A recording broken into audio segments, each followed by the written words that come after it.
Hey Samuel, good morning. Thanks so much for joining me. I appreciate it. Good to see you. Why don't we start by you telling me a little bit about yourself and the work that you do at Materials Markets? I've been in the construction industry for over 10 years, which is not a sentence I ever thought I'd find myself uttering. I studied philosophy, politics, and economics at university, but yeah, decided that possibly wasn't going to be a great career path. So decided to drop out and try something more interesting. And I ended up buying building materials for a roofing company in London. And yeah, my job there was just to ring up suppliers every day, try and negotiate good prices on roofing felt, sand, cement, etc., and get them delivered to site on time and on budget. And it just felt like getting these products from A to B was a lot more challenging than it should be. And I was typical 20-year-old, like looking to do the least amount of work possible. So immediately started to think of ways that I could optimize my job. And so I started having an idea at that company for a way to digitize and bring online the experience of buying heavy side construction materials. And I met my now co-founder at that business, Andrew, and we swapped ideas and frustrations about how the industry operates. So I got to see what it was like on the other side of the fence, and I learned a lot about logistics and warehousing and the unit economics that actually go into buying and selling these products onto customers.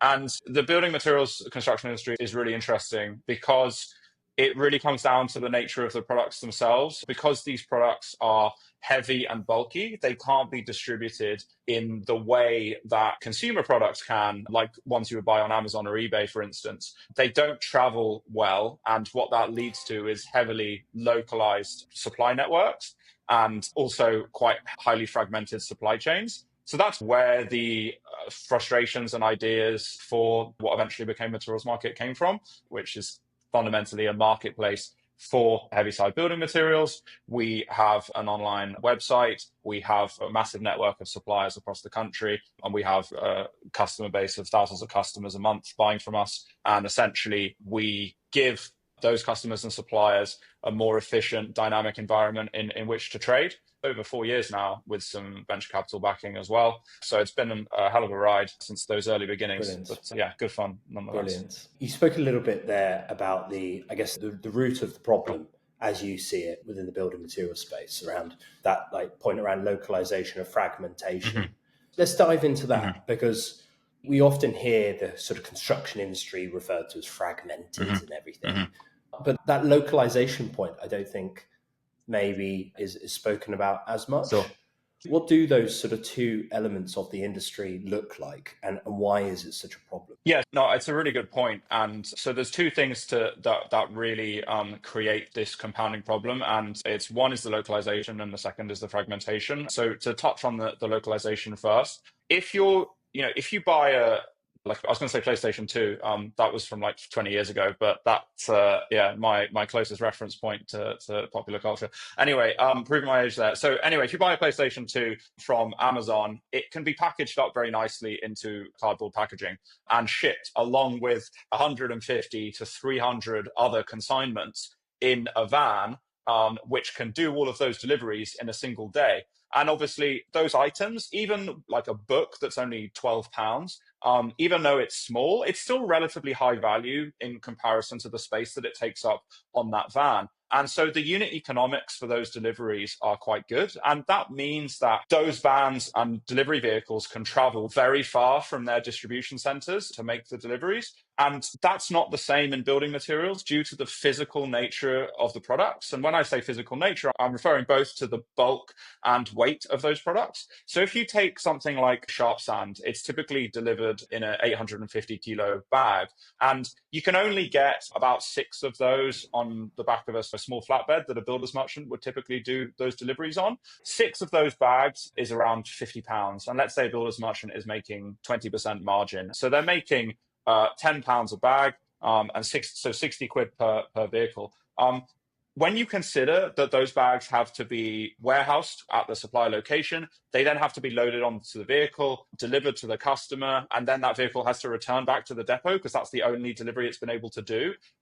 that £60 really isn't enough to cover the administration of taking the order from the customer, which, bear in mind, will be done in a very analog fashion. Maybe the customer has rung in, so you've got to pay someone to take down that order. You've then got to pay someone to load it at the warehouse, pay the driver's wages, insurance on the vehicle, etc. So by the time you've delivered that, there's really not very much money in it. So if you have to deliver that anything more than, say, 10 miles, that is probably not making any money at all for that supplier. So these materials take up a huge amount of space on their vehicles, and as such, they don't travel well at all. That is why there is a proliferation of builders merchant and distribution branches across the country. There's just under 10,000 supplier branches. That's like a Travis Perkins and a Hughes Gray across England, and that's one for every 5 square miles. If we take an Amazon comparison, there's just one Amazon distribution center for every 2,500 square miles, because they can just travel so much further. And so that explains the localization element. And then when it comes on to the fragmentation part, it's very difficult for any single supplier to completely dominate the market, because actually, if you look at what a supplier does, they take building materials in bulk and then they break them down into smaller parts and sell them on to customers. So they're essentially warehousing and logistics. And it's quite hard to build a competitive advantage off the back of that. You can't patent that. You can't really build a brand off that, although many have tried. And so really that leads to this massive level of fragmentation. And because of that lack of consolidation at the supply level, it makes it for a difficult environment for customers, because there's no like single source of truth where you can go to find a product that's always going to be in stock, or find a supplier that's always going to be able to deliver next day. There are loads of suppliers out there, but in order to contact them, you've got to ring them, you've got to email them. And so Materials Market was all about, how can we take this massive fragmented supply chain, put it together in a marketplace environment in the way that Uber did, in the way that Deliveroo did with takeaways and restaurants? How can we take that localized fragmented market, put it together into something more consolidated and deliver a better experience for customers while still retaining a good experience for suppliers as well? That challenge that you spoke about, the difference between, say, an Amazon and the sort of the distributed warehouses scattered around the country versus, say, Travis Perkins. If it all comes down to the types of materials that are being bought and sold and delivered and everything, is it the only option to be able to actually have lots and lots of different centres around sort of local towns? Was it always going to be inevitable that we had to have lots of distributed locations? Or is it a situation that has almost grown so big that we've now found ourselves in a bit of a pickle? Yeah, I think it's a good question. I think the question is there a future in which these supply chains could be consolidated due to advances in technology or changes in environment? And you think about, if you look back to retail, like back in our parents' day or our grandparents' day, they might have gone to the butchers, to the bread makers, to the dairy place, to the candlestick maker. So thank you. Yeah, I think, and then what supermarkets did is that they consolidated these, and they said, actually, people are going to want to come and buy all these things in one place. But that kind of works because there's still that sort of localized element, but consolidation was possible. But the problem is with the building materials side of things, even if one player were to come along and be extremely good at warehousing and logistics, it's hard to see how, due to the laws of physics, how they would be able to circumnavigate this problem of needing to have a local center in every town. I always say the interesting thing about building materials, it's not really about economics or market forces. It's actually much more about physics. And actually, that comes when you look at the market in Europe and when you look at the market in the US. The market in the US is more consolidated. The market in Europe is very similar to the UK. It's very fragmented. But all of those markets are highly localized, because you're not going to go over to the US and find that there's a big spaceship that's just dropping plasterboard down from different locations where it's needed, unless the laws of physics change, which they won't. Until we can start teleporting materials, I don't think that this localization is going to go away anytime soon. It's like taxis. You're never going to delocalize taxis because by their very nature, that there has to be one near you. And that's where the Uber comparison comes in and is super interesting, I think. Yeah, and I think the Uber one really it's a fascinating example of this big demand and supply play at scale. That, sure, lots of VC money helped to really boost it and get it going. But it really is this organic ecosystem that has grown over time. How do you look at the approach of Uber, and what do you take from it? Yeah, so I think Uber's a great touch point and was certainly a business that we looked at very heavily when we were starting out, because the dynamics in the localization are very similar. What Uber did that was really interesting, and I think it was one of the first companies to start doing this, the idea of Uber is to have this fragmented localized supply constantly on the platform. And then when a customer, says, I want a ride, rather than that customer choosing from a list of like 20 drivers or 1,000 drivers, they just push a button. And then, so they basically place their order. At the time that they place their order for their ride, Uber doesn't know which driver's going to pick them up, right? And so that sounds, to a consumer, that sounds quite cavalier. It's, oh, I'm ordering this and you don't even know who you're going to dispatch to collect me. But actually, the interesting thing there is that Uber know, it's a law of probability. If that customer says, I want a ride, and there's 10 drivers nearby, and each of them have a 10% chance of picking that customer up, then it's an or situation. So actually that customer has a 100% chance of being picked up. If that customer had chosen from a list of drivers, so they have those 10 drivers and they say, I want that person to pick me up, then they only have a 10% chance of actually getting picked up. So by not knowing who is going to fulfill that requirement at the point of order, Uber's actually able to provide a superior customer experience. If you increase that network to 1,000 drivers, I'm down at a 50% chance within 30 minutes. And that's really how Uber's business model works. It's as we scale up the supply on the platform, the pickup times come down and the customer experience is improved. And we follow a very similar model at Materials Market. Our suppliers, so when a customer places an order on Materials Market, that order goes out to our supply chain. We actually invite the supply to take the order that works for them. So we might take an order and then have 20 suppliers, and we essentially use the free market to allocate that order. And that's great because allowing that optionality for the suppliers is a huge pitch to them, because they can look at an order that's 25 miles away and think, I've got a vehicle going out in that direction and this order is making good money for me as a result. I'm going to take this order. But equally, the next day, they could see an order in the same location and think, actually, my runs on the vehicles today are going in the other direction. This order doesn't work for me. It's that unpredictability of the supply chain environment. And you can go two ways with that. You can say, oh, I'm going to build AI and algorithmic analysis and try and work out exactly the right supplier to give that order to. But obviously, when you're starting a startup, you don't have the money to do that. And so it's much easier to just say, we're going to let these orders out to the whole network, and we're going to use the free market to allocate it. And actually, that turns out to be a superior method of allocation anyway. So that's the route that we went down, heavily inspired by Uber, and a different model to the likes of Amazon or eBay. That's really interesting. And the big piece with Uber was obviously the onboarding of drivers, and then sort of the marketing, the demand generation piece in parallel, yes, ultimately creating that ecosystem.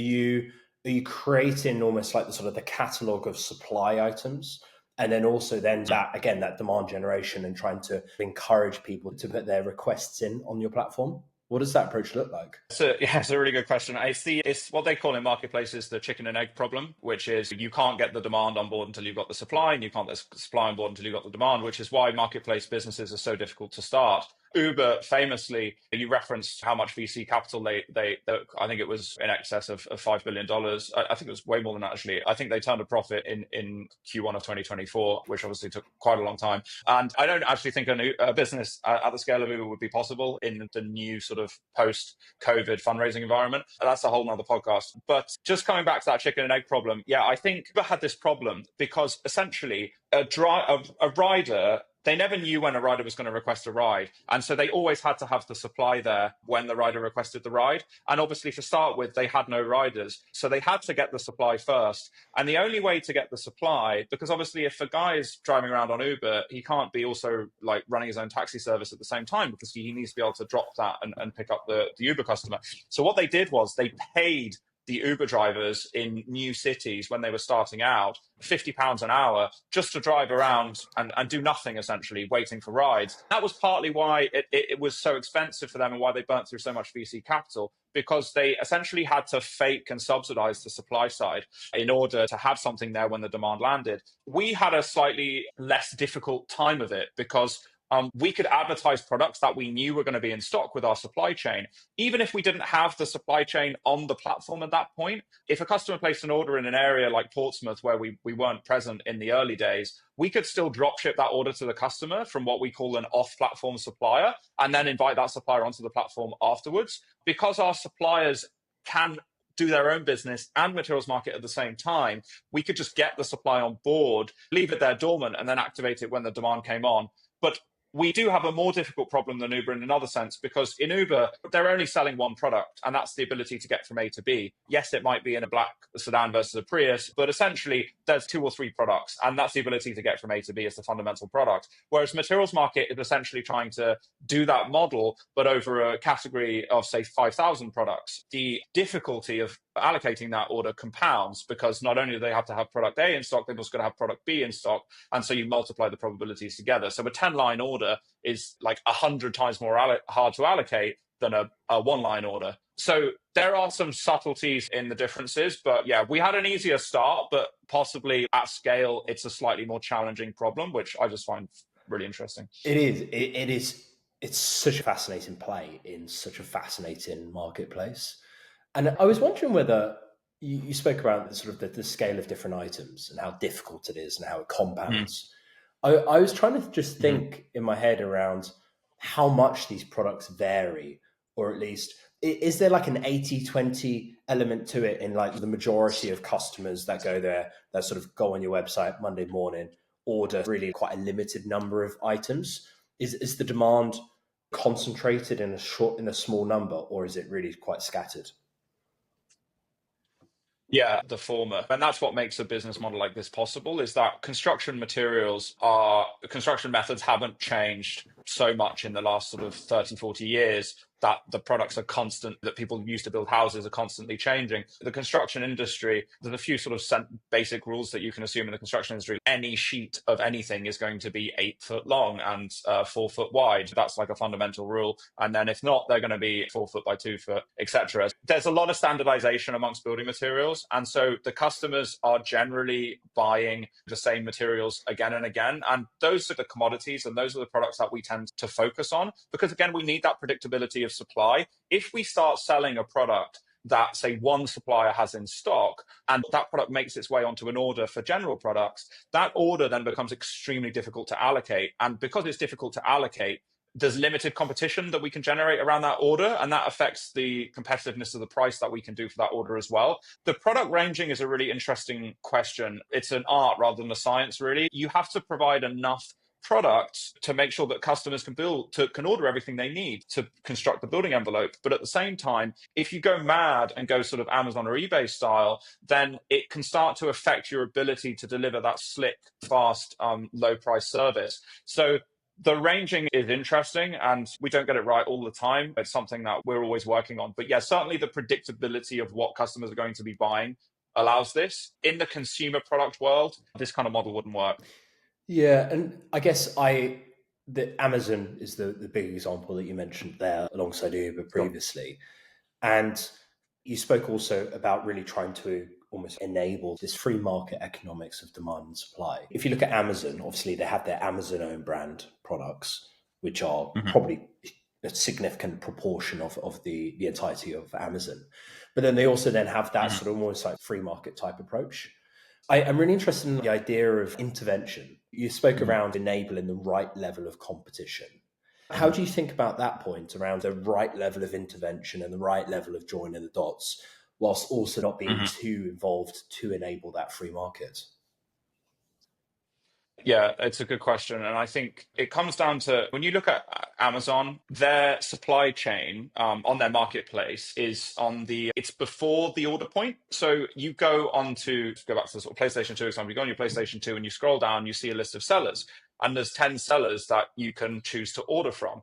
And Amazon doesn't determine which seller you order from. That's up to you. So you place your order then, and obviously your contract is then with that seller and they deliver the goods. And that's what's called a buyer picks marketplace model, where the customer essentially chooses which seller to go with. And that works in those marketplaces where products are in the billions in terms of their different variations. So Amazon's pitch really to sellers is, hey, we've just created a place with empty shelves, but we've got a lot of foot traffic. Come and fill our shelves with what you want to sell. And thereafter, the choice is up to the customer. And Amazon will, as the supplier's got a 2-star rating, they will tell you they've got a 2-star rating, but it's still up to you whether you place your order with them. So there's an extent to which the customer can choose to trade off service versus price, etc. In the Uber world, in the materials market world, our network is what I would call inverted. So it's on the other side of the transaction. So you don't know at the point of order who's going to supply your materials market order. You don't know at the point of order which taxi driver is going to turn up in, which Uber driver is going to turn up. And if you think about the way that Uber manages its drivers with regards to the rating system, it's very similar to the way that we approach it. So you get told your driver rating when you're matched with a driver, but you can't choose your driver before you click I want to ride. So you don't get to do that. You don't get to take that choice, because they know that if you were able to stipulate a specific driver or specific rating, that would reduce their ability to leverage the supply. But what they do is make sure that you can rate that driver, and then they use that rating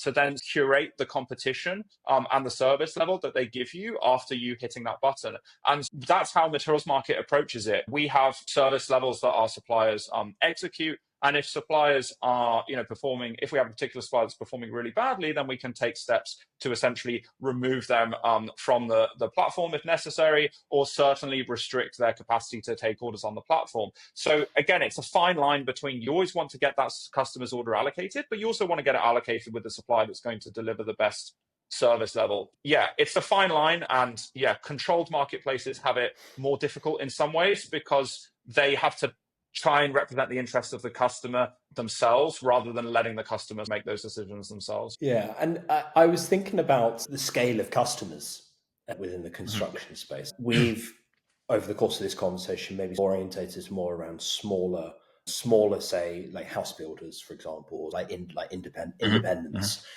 But then on the other side of the spectrum, in terms of like the big, almost like mega projects, I'm really interested to understand this idea of like free market economics, like probability, sort of dynamic models. Where does the limit exist? Say if one of these big mega projects that you see, an HS2 or something, rather than them going to their supply chain, could they almost like have their sort of shopping list of the however many thousands of different items, and then almost put it on your marketplace? Would that sort of value proposition still stand for one of these big mega projects at scale? It's an interesting question. This sort of typical user journey in the building materials world is a customer will ring you up and say, I'm doing this project in a couple of months. It's 2,500 square meters of Rockwool rain screen, let's say, which is a highly valuable product. And you'll say, 2,500 square meters, fantastic. That's a 50 grand project. And you'll give them a price. And you'll say, oh, is the access on site all right? And they'll say, yeah, okay, fantastic. And you give them a really low price. And actually, so they basically put this big product in front of you to get a good price. By the time it actually comes to make the delivery, or to make the sequence of deliveries that would turn into that 50 grand order, you go to deliver 5 grand of the material, but your driver's told he's not booked in, the vehicle's turned away, it gets sent back to Rockwool, you have to restock the product. By the time you do make the delivery, the customer says, oh yeah, I know I said 2,500, but I accidentally added a zero. It's only 250 square meters. And so that massive order that they use to get a good price from you slowly turns down into something that is much less attractive. And so the way that I tend to look at those things is, rather than start from the top, I tend to start from the bottom. At the end of the day, every product has to be delivered. Fundamentally, all that a big contract is a series of smaller orders and smaller deliveries that will ultimately make up the profitability of that contract. The buyers at HS would approach a seller like Materials Market or any other seller with the sort of the big top line, 1 million tons of sharp sand, so on and so forth, with relatively sparse detail about how that contract would actually be executed. And because construction industry really is all about sales, everyone's desperate for sales and it's highly competitive, people would compete fiercely for that kind of contract. But then the devil would be in the detail as to whether they've made money on that or not. So we could quote up there with the best of them, but at the same time, what we're good at is understanding the dynamics of each specific order and judging each specific order on its merits, rather than that sort of very top level, slightly detached purchasing decision sort of environment. It's such an interesting business to build in a space that is often referred to as quite sort of low maturity within the digital sense. It really is quite a modernized approach to a sector that so desperately needs it. As a founder, it must be such an interesting experience for you. What made you pick this sector? You spoke about your experience up until now. What was the big driver for saying, you know what, I'm going to create an Uber for building materials? Yeah, I'd love to say when I was 20, I was like, I really want to start a tech company and I'm going to pick a really archaic industry and I'm going to go in and I'm going to try and revolutionize it and all this. But the fact of the matter is, my dad was like, look, if you leave university, you have to have a job to go to. So I was like, just got the first job that came up and it happened to be in construction.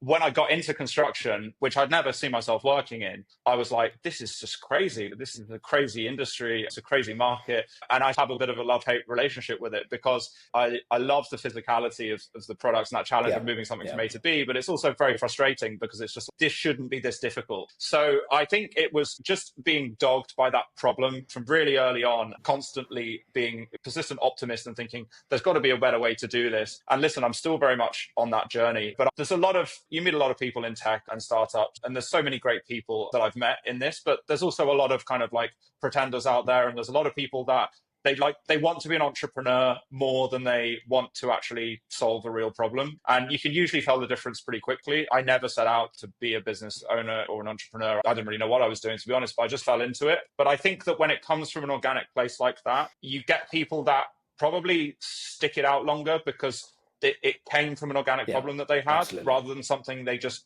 came up with. I get it. And I completely agree. You have to almost feel forced into it. So aware of the issue and be like, oh, like someone's got to fix it. I was like going to my GP. I was like, listen, I need some sleeping tablets. I can't stop thinking about this bloody problem. And they were like, listen, I don't think the remedy should be medicinal. I recommend you start. You just step up and do it. That's NHS advice. And what have been your learnings along the way? It must have been, obviously, you did have experience within this space and you understood how challenging it was. But what have been your learnings along the way in actually building something from complete scratch to something that now has such a large usage across the UK?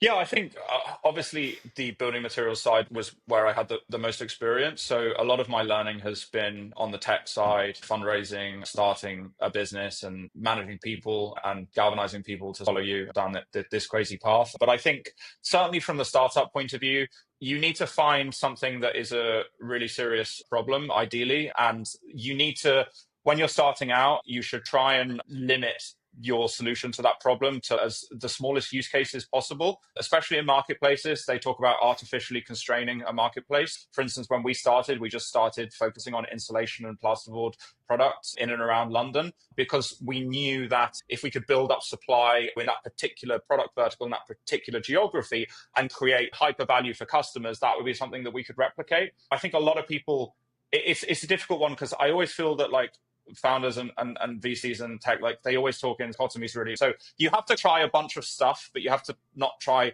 too much. You need to run a lot of different experiments at the same time. And then you also need to be able to make decisions off very little data, be able to extrapolate that out. So we actually started with a different model completely when we launched. We started with an inquiry-based model. And within a month, I was convinced that model wasn't going to work. And that's pretty difficult to have something that you've been thinking about for 3 years, raise angel money from people that it's a lot of money for them. And then after 1 month, realize that basically the only idea you've had in the last 6 years fundamentally doesn't work. You have to be humble and just be like, look, I made a mistake and I can either just waste the rest of this money proving that I really did make a mistake or try and come up with something different. So many businesses fail because they just don't pivot at the right time. So you've got to be lean and you've got to duck and dive a bit. So sometimes the problem that you are trying to solve, the problem is still pure in your mind, but the solution is wrong. But if you can't find another solution, then you're in trouble. So it takes an element of dexterity, I think. Yeah,